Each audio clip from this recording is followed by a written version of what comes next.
Transfer അപ്ഡേറ്റിൻ്റെ കാര്യങ്ങൾ പറയുന്നതിന് മുന്നേ തന്നെ നമ്മളിപ്പം യുണൈറ്റഡിൻ്റെ ട്രാൻസ്ഫർ ബഡ്ജറ്റിൻ്റെ ഒരു അപ്ഡേറ്റ് എടുക്കുന്നത് നല്ലതായിരിക്കും. അതുകൊണ്ട് തന്നെ നമുക്ക് എല്ലാവർക്കും അറിയാം യുണൈറ്റഡിൻ്റെ ഈ ഒരു സമ്മർ ട്രാൻസ്ഫർ വിൻഡോയിൽ യുണൈറ്റഡിൻ്റെ ഒരു ട്രാൻസ്ഫർ ബഡ്ജറ്റ് എന്ന് പറയുന്നത് ഏകദേശം 120 മില്യൺ പൗണ്ട്സാണ്. അപ്പോൾ 120 മില്യൺ പൗണ്ട്സിൽ നമ്മൾ നോക്കിയാൽ മത്തയാസ് കുണിയയുടെ സൈനിങ് ഏകദേശം 62.5 മില്യൺ പൗണ്ട്സ് പൊട്ടിച്ചാണ് നമ്മൾ നടത്തിയിരിക്കുന്നത്. അപ്പോൾ അതിന് തൊട്ട് പുറകെ നമ്മൾ ബ്രയൻ എംബ്യൂമോടെ ആ ഒരു ബ്രെൻറ്റ്ഫോർഡിൽ നിന്നുള്ള സൈനിങ്ങും ഏകദേശം ഈ ഒരു കുണിയയുടെ സിമിലർ ഒരു ഡീല് തന്നെയായിരിക്കും.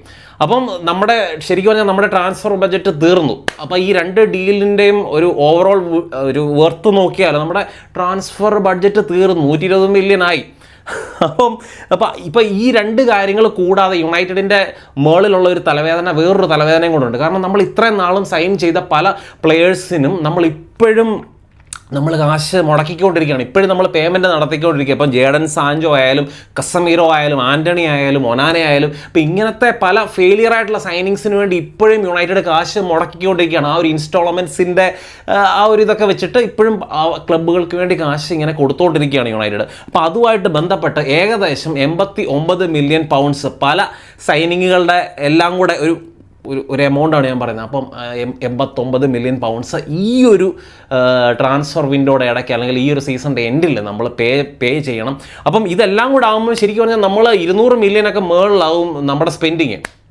പക്ഷേ ഈ നമ്മുടെ ഇപ്പോൾ 62 മില്യൺ ഏകദേശം മുടക്കിക്കൊണ്ട് രണ്ട് സൈനിങ് നടത്തിയാൽ അവരുടെ കോൺട്രാക്റ്റിൻ്റെ ഒരു ലെങ്ത് അനുസരിച്ചായിരിക്കും അമോർട്ടൈസേഷനൊക്കെ വെച്ചിട്ട് നമ്മുടെ ബുക്സിൽ വാല്യൂ വരാൻ പോകുന്നത്. അപ്പോൾ ഏകദേശം 62 മില്യൺ ആണെങ്കിൽ രണ്ട് സൈനിങ്, അതായത് കുണിയയുടെയും അതുപോലെ തന്നെ എംബ്യൂമോയുടെ സൈനിങ്ങും കൂടെ ചേർത്ത് വെച്ച് നോക്കുമ്പോഴത്തേനും 5 വർഷത്തെ കോൺട്രാക്റ്റായിട്ട് ഈ 62 മില്യൺ പൗണ്ട്സ് 5ആയിട്ട് ഡിവൈഡ് ചെയ്ത് കഴിഞ്ഞാൽ ഏകദേശം 13-14 മില്യൺ പൗണ്ട്സോളം ഓരോ വർഷവും നമ്മുടെ ബുക്സിൽ കാണിക്കേണ്ടതായിട്ട് വരും. അപ്പം നമ്മൾ ഏകദേശം ഈ ഒരു സമ്മർ ട്രാൻസ്ഫർ വിൻഡോയിൽ ഇപ്പോൾ ഈ രണ്ട് സൈനിങ് നടത്തിയാലും നമ്മുടെ ബുക്സിൽ ഏകദേശം വരാൻ പോകുന്നത് ഒരു 10-30 മാക്സിമം ഒരു 30 മില്യൺ പൗണ്ട്സ് ആയിരിക്കും മാക്സിമം വരാൻ വേണ്ടി പോകുന്നത്. 30 മില്യൺ പ്ലസ് നമ്മുടെ ഇപ്പം 89 മില്യനും കൂടെ ആഡ് ചെയ്ത് കഴിഞ്ഞാൽ നമ്മുടെ സമ്മർ ട്രാൻസ്ഫർ വിൻഡോ 89 മില്യൺ ഞാൻ പറഞ്ഞു പഴയ പ്ലെയേഴ്സിൻ്റെ പെൻഡിങ് പേയ്മെൻറ്റ്സ്. അപ്പോൾ അതും കൂടെ ആഡ് ചെയ്ത് കഴിഞ്ഞാൽ നമ്മുടെ summer transfer window 120 million pounds തീർന്നു.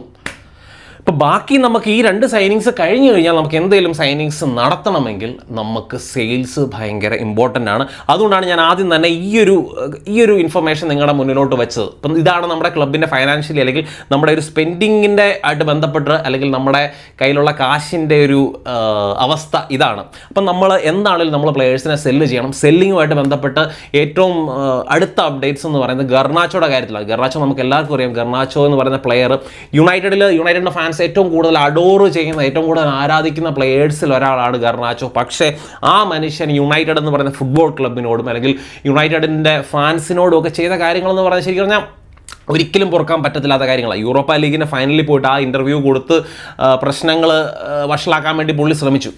അത് കഴിഞ്ഞിട്ടും തൊട്ടടുത്ത മാച്ച് ഓൾഡ് ട്രാഫോർഡിൽ പ്രീമിയർ ലീഗിൻ്റെ ലാസ്റ്റ് മാച്ച് നിങ്ങൾ ഓർക്കണം. ആ ഒരു മാച്ച് കഴിയുമ്പോഴും പുള്ളി ബൈ പറഞ്ഞ് പോകുമ്പം യുണൈറ്റഡ് ഫാൻസ് വിവാ ഗർനാച്ചോ ഒക്കെ പാടി ഭയങ്കര റെസ്പെക്റ്റോടെ തന്നെയാണ്, ആ ഒരു സ്നേഹം കാണിച്ച് തന്നെയാണ് പുള്ളിയെ വിടുന്നത്.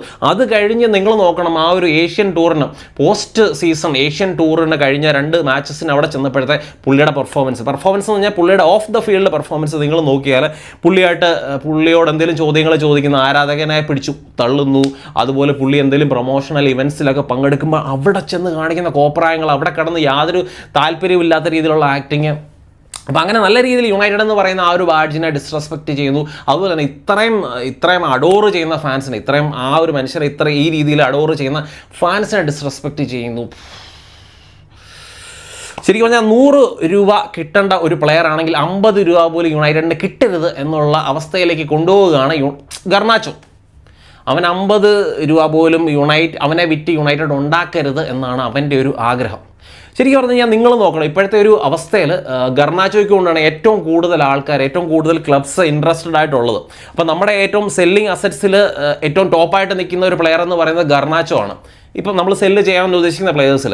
അപ്പോൾ അതിൽ നമ്മൾ നോക്കുകയാണെങ്കിൽ ഇപ്പം ഇന്ന് ഫാബ്രീസിയോ റൊമാനോ പറഞ്ഞ കാര്യം എന്ന് വെച്ചാൽ 3 പ്രീമിയർ ലീഗ് ക്ലബ്സ് ഓൾറെഡി ഗർനാച്ചോയുടെ കാര്യത്തിൽ ഇൻട്രസ്റ്റഡ് ആണ്. അപ്പോൾ അതിൽ ക്ലബ്ബുകളുടെ പേരൊന്നും പറഞ്ഞിട്ടില്ല. എന്താണേലും ഉറപ്പാണ്. അതിൽ ചെൽസി എന്താണെങ്കിലും കാണും. ചെൽസിയുടെ ആ ഒരു യങ് പ്രൊജക്റ്റിന് പറ്റിയ പ്ലെയറാണ് ഗർനാച്ചോ. കഴിഞ്ഞ ആ ഒരു ജനുവരി ട്രാൻസ്ഫർ വിൻഡോയിലും അവർ ഗർനാച്ചോയെ സൈൻ ചെയ്യാൻ വേണ്ടി ശ്രമിച്ചു. അപ്പോൾ ചെൽസി എന്താണെങ്കിലും കാണും. ബാക്കി എനിക്ക് തോന്നുന്നു ടോട്ടൻഹാം ആ ഒരു പുതിയ മാനേജർ തോമസ് ഫ്രാങ്ക് വരുമ്പം പുള്ളി ഇങ്ങനത്തെ ഗർനാച്ചോ പണക്കത്തെ ഒരു പ്ലെയറിനെ സൈൻ ചെയ്യാൻ അല്ലെങ്കിൽ അങ്ങനത്തെ ഒരു സൈനിങ് പുള്ളിയുടെ സോർട്ട് ഓഫ് സൈനിങ് ആണ് ഗർനാച്ചോ ശരിക്കും പറഞ്ഞു കഴിഞ്ഞാൽ. അപ്പോൾ അങ്ങനത്തെ ഒരു സൈനിങ് ചിലപ്പം പുള്ളി ടോട്ടൻഹാമിനോടും ഡാനിയൽ ലെവിയോടും ഒക്കെ ആവശ്യപ്പെടും. അപ്പോൾ അങ്ങനെ ടോട്ടൻഹാം ചിലപ്പോഴാണ് സൈൻ ചെയ്യാൻ സാധ്യതയുണ്ട്. അതുപോലെ തന്നെ ന്യൂകാസിൽ നമുക്കറിയാം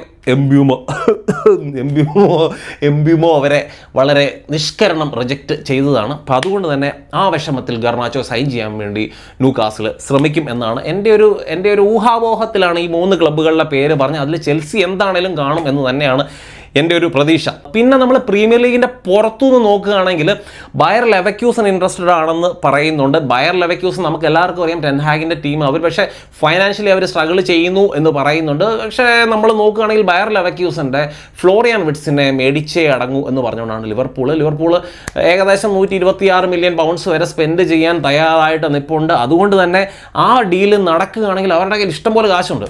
അപ്പോൾ അവർക്ക് സ്പെൻഡ് ചെയ്യാം, അവർക്ക് വേണമെങ്കിൽ പുഷ്പം പോലെ ഗർനാച്ചോയെ സൈൻ ചെയ്യാം. അപ്പോൾ അങ്ങനത്തെ ഒരു ഓപ്ഷൻ ഉണ്ട്. അതുപോലെ തന്നെ നിങ്ങൾ നോക്കുകയാണെങ്കിൽ ഇറ്റലിയിൽ നിന്ന് നാപ്പോളി ശരിക്കും പറഞ്ഞു കഴിഞ്ഞാൽ കഴിഞ്ഞ ജനുവരി ട്രാൻസ്ഫർ വിൻഡോയുടെ സമയത്ത് 40 മില്യൺ പൗണ്ട്സിന് സൈൻ ചെയ്യാൻ വേണ്ടി ശ്രമിച്ചതാണ്. യുണൈറ്റഡ് ആ ഓഫർ റിജക്റ്റ് ചെയ്തതാണ്.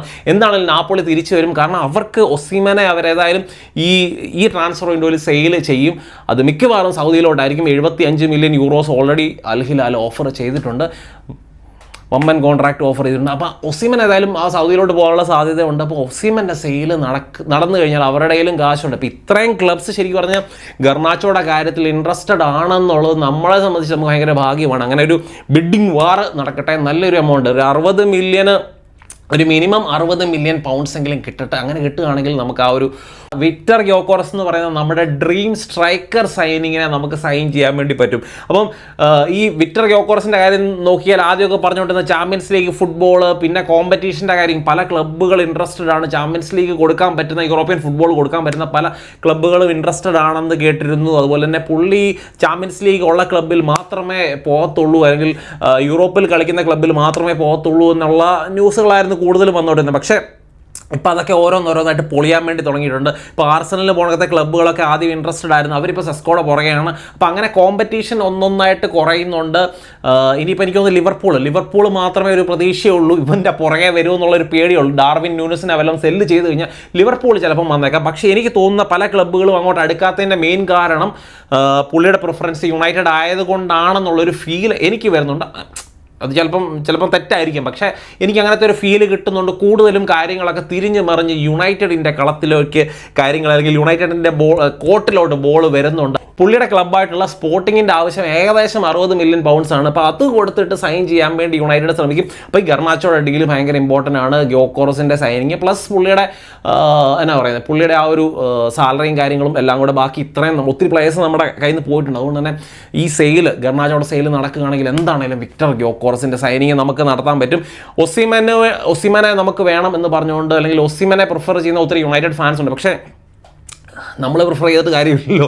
അമോറിമിൻ്റെ പ്രിഫറൻസ് എന്ന് പറയുന്നത് വിക്ടർ ഗ്യോക്കോറസ് ആണ്. കാരണം അമോറിം കുറച്ചുകൂടി കംപ്ലീറ്റ് ആയിട്ടുള്ള സ്ട്രൈക്കറിനെ ആണ് പുള്ളി ആഗ്രഹിക്കുന്നത്. കാരണം നമുക്ക് മിഡ്ഫീൽഡിലോട്ടൊക്കെ ഡ്രോപ്പ് ചെയ്ത് ബാക്കിയുള്ള നമ്മുടെ 2 നമ്പർ 10s എന്ന് പറയുന്നത് പ്രോബബ്ലി കുനിയയും എംബ്യൂമോ ഒക്കെ ആണെങ്കിൽ അവരുമായിട്ട് ലിങ്കപ്പ് ചെയ്യാനും അവരെ സപ്പോർട്ട് ചെയ്യാനും അങ്ങനെ.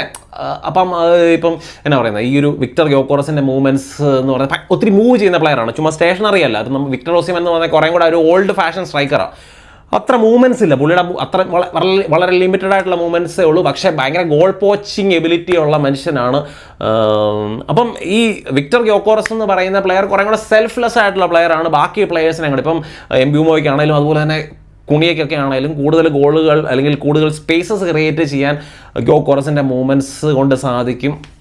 കുറച്ച് വീക്ക്നെസ് ഒക്കെ ഉണ്ട്. ഏരിയയിലുള്ള വീക്ക്നെസ്, ഹോൾഡ് പ്ലേയിലുള്ള വീക്ക്നെസ്, അങ്ങനത്തെ കുറച്ച് കാര്യങ്ങളുണ്ട്. പക്ഷേ ബോൾ കീപ്പ് ചെയ്യാൻ, പൊസിഷൻ കീപ്പ് ചെയ്യാനൊക്കെ കൂടുതൽ സഹായിക്കും. ലിങ്കപ്സിൽ സഹായിക്കും. അതുപോലെ തന്നെ counter pressing, once ball loose ചെയ്തുള്ള ആ കൗണ്ടർ പ്രസ്സിങ്, അതുപോലെ വർക്ക് റേറ്റിൻ്റെ കാര്യത്തിലൊക്കെ കൂടുതലും ഒസിമനെക്കാളും എഫക്റ്റീവ് എന്ന് പറയുന്നത് ഗ്യോക്കോറസ് ആണ്. അതുകൊണ്ട് തന്നെയാണ് അമോറിമിൻ്റെ സിസ്റ്റത്തിൽ ആഗ്രഹിക്കുന്ന തരത്തിലുള്ള സ്ട്രൈക്കറാണ് വിക്ടർ ഗ്യോക്കോറസ്. അതുകൊണ്ട് നമ്മൾ എന്ത് പറഞ്ഞാലും വിക്ടർ ഗ്യോക്കോറസ് തന്നെയാണ് അമോറിമിൻ്റെ പ്രിഫറൻസ്. അൾട്ടിമേറ്റ്ലി പുള്ളി ഇവിടെ വരും എന്ന് തന്നെയാണ് എൻ്റെ ഒരു വിശ്വാസം. അപ്പോൾ ഗ്യോക്കോറസ് വരികയാണെങ്കിൽ ശരിക്കും പറഞ്ഞാൽ നമ്മുടെ ഇപ്പോഴത്തെ സ്ട്രൈക്കറായിട്ടുള്ള റാസ്മസ് ഹോയ്ലൻഡ് യുണൈറ്റഡ് വിട്ടു പോകും എന്നാണ് കേൾക്കുന്നത്. യുണൈറ്റഡ് അല്ലെങ്കിൽ നമ്മുടെ റാസ്മസ് ഹോയ്ലൻഡുമായിട്ട് ഏറ്റവും കൂടുതൽ ലിങ്ക്സ് ഉള്ളത് ഇന്റർ മിലാനാണ്. ഇപ്പോൾ ഇന്റർ മിലാൻ ഏകദേശം 38 മില്യൺ പൗണ്ട്സോളം റാസ്മസ് ഹോയ്ലൻഡിന് വേണ്ടി പൊട്ടിക്കാൻ തയ്യാറാണ്. പക്ഷേ initial loan plus obligation to buy കുറച്ച് ക്രൈറ്റീരിയാസ് അവർ പറയും. ഇന്ന ക്രൈറ്റീരിയാസ് മീറ്റ് ചെയ്യുകയാണെങ്കിൽ അവരെടുത്തോളാം, അവർ 38 മില്യൺ പൗണ്ട്സിന് എടുത്തോളാം എന്നുള്ള രീതിയിലുള്ള ഒരു കോൺട്രാക്ട് ഓഫറുമായിട്ട് ഇന്റർ മിലാൻ നിൽപ്പുണ്ട്. പക്ഷേ യുണൈറ്റഡ് അങ്ങനത്തെ ഒരു ഓഫറിന് വേണ്ടി പോകരുത് എന്ന് തന്നെയാണ് എൻ്റെ ഒരു അഭിപ്രായം. അത് നമുക്ക് ചതിയായി മാറും. സാഞ്ചോയുടെ കാര്യം നമുക്ക് എല്ലാവർക്കും അറിയാം. സാഞ്ചോ പോകും, ഷുവറായിട്ട് 25 മില്യന് പോകുമെന്ന് പറഞ്ഞപ്പോൾ അതിൻ്റെ ഇടയ്ക്കൊരു ക്ലോസ് കുത്തി കയറ്റി 5 മില്യൺ പൗണ്ട്സ് ഇന്ന് ആ സംഭവങ്ങളെല്ലാം തെറ്റിച്ചുകൊണ്ട് തിരിച്ച് ഇവിടെ വിടുന്നു. ആ 5 മില്യൺ പൗണ്ട്സിൽ നിങ്ങൾ ഓർക്കണം, സാഞ്ചോയ്ക്ക് വേണ്ടിയുള്ള 5 മില്യൺ പൗണ്ട്സിൽ 3 മില്യൺ പൗണ്ട്സ് നമ്മൾ യൂറോപ്പ ലീഗിൻ്റെ ഫൈനലിലെത്തിയതുകൊണ്ട് മൗണ്ടിൻ്റെ ഡീലിൻ്റെ ഭാഗമായിട്ട് ചെൽസിക്ക് കൊടുക്കണം. അതുകൊണ്ട് 2 മില്യൺ പൗണ്ട്സാണ് അൾട്ടിമേറ്റ്ലി യുണൈറ്റഡിന് കിട്ടിയത്.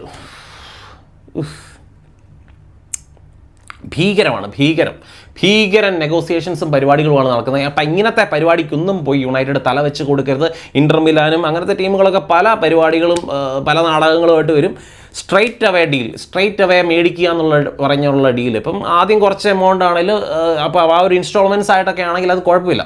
ഇൻസ്റ്റാൾമെൻ്റ് ആയിട്ടാണ് അവർ മേടിക്കാൻ ആഗ്രഹിക്കുന്നെങ്കിലും കുഴപ്പമില്ല. പക്ഷേ ഡീല് നടക്കണം, ഡീല് പുറകോട്ട് പോകരുത്. 40 മില്യൺ പൗണ്ട്സ് ആണെങ്കിൽ 40 മില്യൺ പൗണ്ട്സിന് മേടിക്കുക. ആദ്യം ലോണ്, പിന്നെ ഞങ്ങളുടെ കുറേ ക്രൈറ്റീരിയാസ് മീറ്റ് ചെയ്യുകയാണെങ്കിൽ ഞങ്ങൾ സൈൻ ചെയ്തോളാം. അങ്ങനത്തെ പരിപാടിക്ക് നിൽക്കുക വേണ്ട. അങ്ങനെയാണെങ്കിൽ ഇവിടെ തന്നെ നിന്നോട്ട്, വരുന്ന സ്ട്രൈക്കറിൻ്റെ ബാക്കപ്പായിട്ട് നിന്നോട്ട്. പിന്നെ റാഷ്ഫോർഡിൻ്റെ കാര്യത്തിൽ ഏകദേശം സെയിം ആണ്.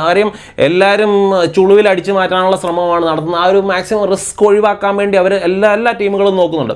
ബാർസലോണയാണ് റാഷ്ഫോർഡുമായിട്ട് ഏറ്റവും കൂടുതൽ ലിങ്ക്സ് വെച്ചുകൊണ്ടിരിക്കുന്ന ക്ലബ്ബ്. റാഷ്ഫോർഡിനും അവിടെ പോയേ പറ്റൂ. ബാർസലോണയ്ക്ക് വേണ്ടി കളിക്കുക എന്നുള്ളത് റാഷ്ഫോർഡിൻ്റെ ഡ്രീമാണ്. ഇതെല്ലാം നല്ല കാര്യമാണ്. പക്ഷേ ബാർസലോണ ഇനീഷ്യൽ ലോൺ എന്ന് പറയുന്ന ഒരു ഓപ്ഷൻ മാത്രമാണ് നമ്മുടെ മുന്നിലോട്ട് വെക്കുന്നത്. ഇനീഷ്യൽ ലോൺ, പിന്നെ അവർക്ക് തോന്നുകയാണെങ്കിൽ അവർ സൈൻ ചെയ്യും എന്നുള്ള ആ ഒരു രീതി. അങ്ങനത്തെ പരിപാടിക്ക് വേണ്ടി വിട്ടുകൊടുക്കണ്ട. ശരിയാണ്, നമ്മുടെ പൊസിഷനൊക്കെ ഭയങ്കര വീക്കാണ്. പക്ഷേ നമ്മൾ ആ രീതിയിൽ നമ്മൾ വെറുതെ കൊണ്ട് തല വെച്ച് കൊടുത്തു കഴിഞ്ഞാൽ നമ്മുടെ ഒരു പ്ലെയറിനെ മര്യാദയ്ക്ക് ഭാവിയിൽ സെയിൽ ചെയ്യാൻ വേണ്ടി പറ്റത്തില്ല. എല്ലാവരും നമ്മളെ ഈ രീതിയിലിട്ട് കളിപ്പിച്ചുകൊണ്ടിരിക്കും. അതുകൊണ്ട് തന്നെ ബാർസലോണയ്ക്ക് വേണമെങ്കിൽ ബാർസലോണ സൈൻ ചെയ്യുക, അല്ലെങ്കിൽ ഇനീഷ്യൽ ലോൺ പ്ലസ് എന്താണേലും അടുത്ത സീസണിൻ്റെ അവസാനം സൈൻ ചെയ്തോളാം എന്നുള്ള രീതിയിലുള്ള ഒരു എഗ്രിമെൻറ്റ്, ജെൻറ്റിൽമെൻസ് എഗ്രിമെൻ്റ് ആണെങ്കിൽ മാത്രം സമ്മതിക്കുക. ഇതാണ് എൻ്റെ ഒരു അഭിപ്രായം. പിന്നെ ആൻ്റണിയുടെ കാര്യത്തിൽ ലെവർക്യൂസൺ, അതുപോലെ തന്നെ റിയൽ ബെറ്റിസ്, ഇങ്ങനത്തെ ക്ലബ്ബുകളാണ് ഇൻട്രസ്റ്റഡ്.